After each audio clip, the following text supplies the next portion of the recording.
What's up, everybody?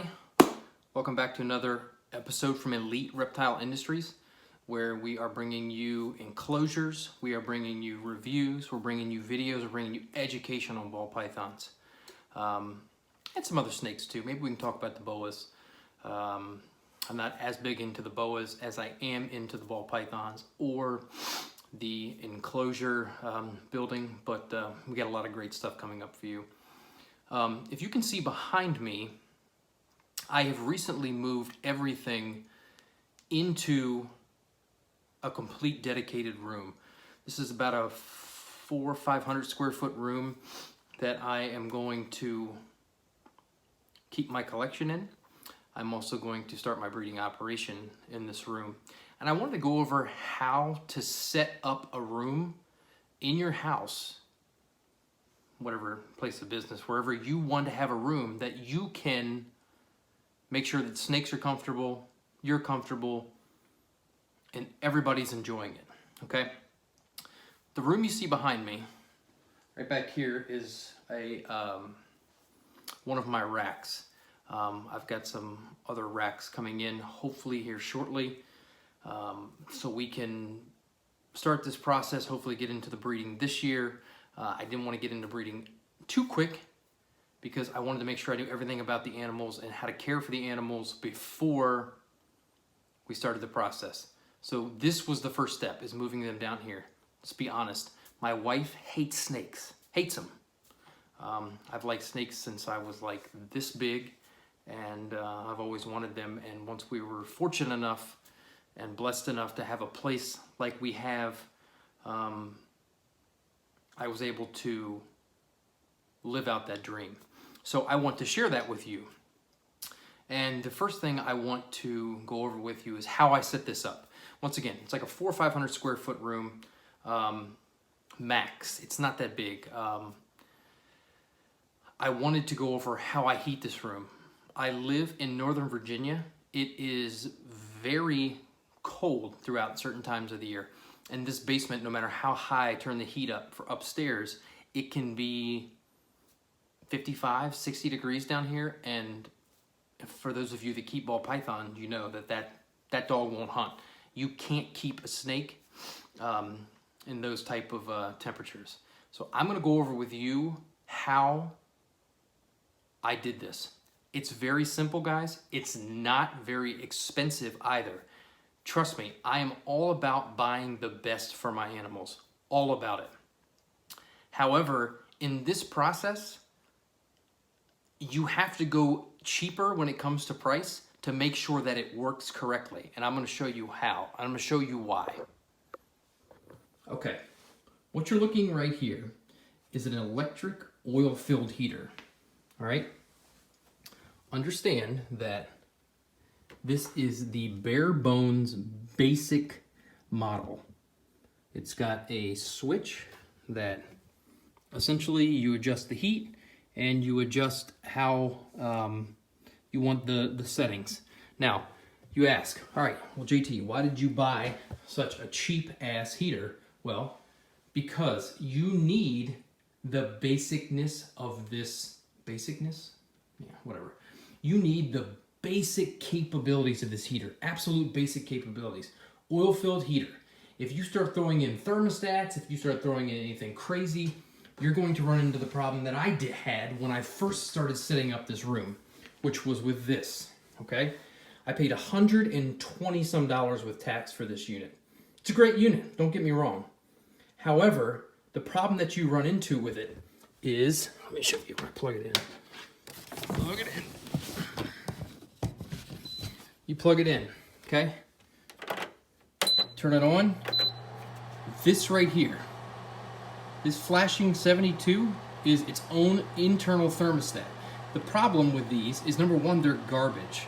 They're not even close to what the actual temperature is. And number two, it will not allow you to use what you actually need with this. Let me unplug this. Come back over here. Which is, boom, this right here. This is a Herpstat HP. Some of you all might have Herpstat thermostats. for your ball python enclosures. I don't use Herpstats. I use the Vivarium Electronics. I've used Herpstats before. The reason why I don't use them is because these just seem to be very simple. And they're easy to use, they're easy to set. I know how to check them. I can navigate through them pretty quickly. So that's why I use these. So back over here, back to this Herpstat. This Herpstat has a probe that I stick in the middle of the room until I got the temperatures right. This Herpstat, if we can follow this, watch this, let me make sure I get the right one. Go over here, boom. This oil-filled heater, $47, $47 oil-filled heater with just your basic dials. Remember, basic dials, you don't need anything crazy. Runs and it plugs into here. Plugs into this Herpstat. Once you plug it into this Herpstat then runs down and gets plugged into the wall. So what this Herpstat does is something very similar to what you saw over here and what you might know that regulates temperature in your ball python's cage. Boom, back here. So when we come back here, right now it's saying that the temperature in this room is 77.5 degrees, which is 4 degrees higher because my rear end is in here talking and blowing off a bunch of heat. Once this hits, you can set it, whether it's a degree lower, 2 degrees lower. Once mine hits 71.5, it kicks on and reheats the room to 73. Now you say, JT, that's too cold for snakes. Yes, I agree. 73 would be too cold for snakes. But let's go back over here. See this? Right here. Let's see if you can see this. 77 degrees. I've checked these throughout all the enclosures. 52% humidity, that's a little bit low, and I will tell you that this is an empty rack. It doesn't have any water in it. All of my other racks typically run between 58 and 62%, which are typically perfect. And if you don't believe me, watch this right here. Oh, sorry, bud. This is Snickers, and that's a perfect shed on Aspen. So no issues with the thermostat there. I'm sorry, the humidity there.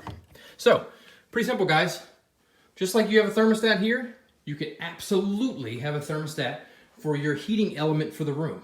This room stays between 73 and 74 degrees at any given time.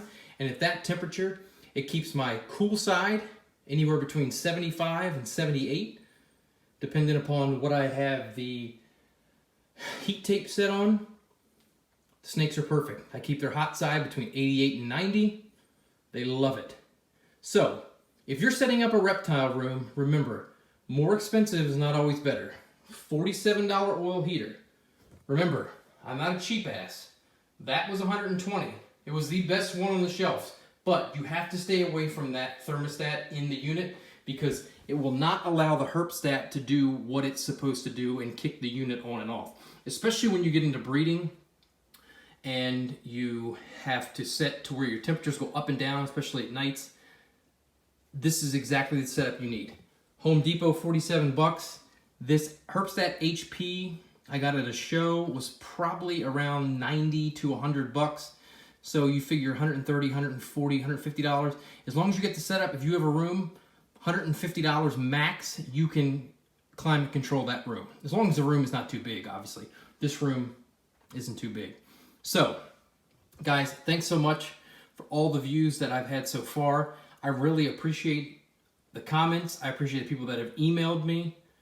It's been excellent. This is exactly what I wanted when I started the YouTube channel.